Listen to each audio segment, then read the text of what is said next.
It's hard to know exactly what's happening in Syria right now. I'd like to know specifically how that release of chemical gas, if it did occur, and it looks like it did, how that occurred. Because frankly, I don't think Assad would have done that. It does not serve his interests. It would tend to draw us into that civil war even further. Who do you think is behind it? Who do you think is behind it?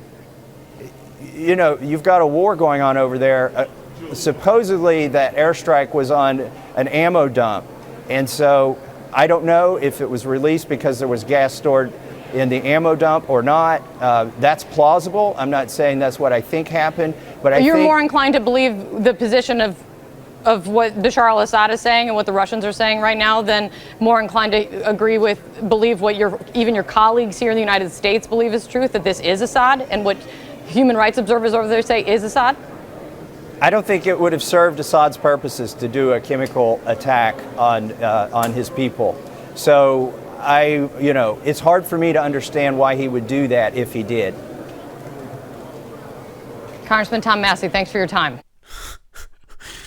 That video is worth multiple reviewings for all of the multiple WTF moments during that interview where the anchor is just speechless, just absolutely aghast that anyone, including a U.S. congressman, could possibly doubt the veracity of this story, for which we have precisely zero actual evidence. So definitely worth rewatching, and it does come from our friends at The Anti-Media on a post CNN anchor speechless after Congressman questions Syria chemical attack story. So that's at theantimedia.org, but I got it by way of the comments in the U.S. strike Syria, Russia set to respond open source investigation that we're running right now on the Syria strikes.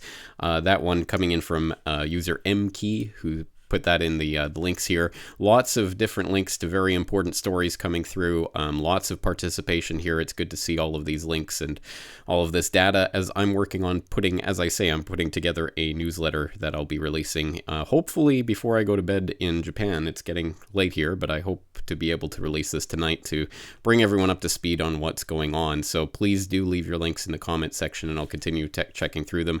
Another very valuable one coming from Voice of Araby, who left this note about the USA notified Russia as part of the Safe Skies agreement about this particular strike, but Russia just responded by stopping that agreement, so this can never happen again. The next time Russia detects a flying object over Syria, it can shoot it down and turn around and say, oops.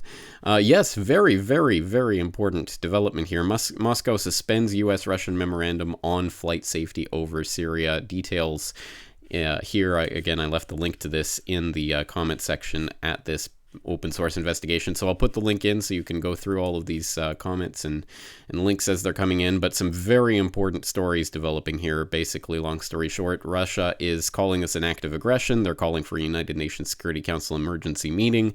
They've suspended their agreement, their memorandum on flight safety over Syria with the U.S. And that does mean that the next time there is any sort of strike, Russia can and probably will respond militarily to to intercept the missiles or whatever may be going over Syrian airspace. Extremely perilous indeed.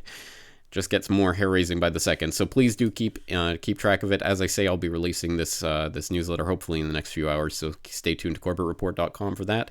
James Corbett, CorbettReport.com.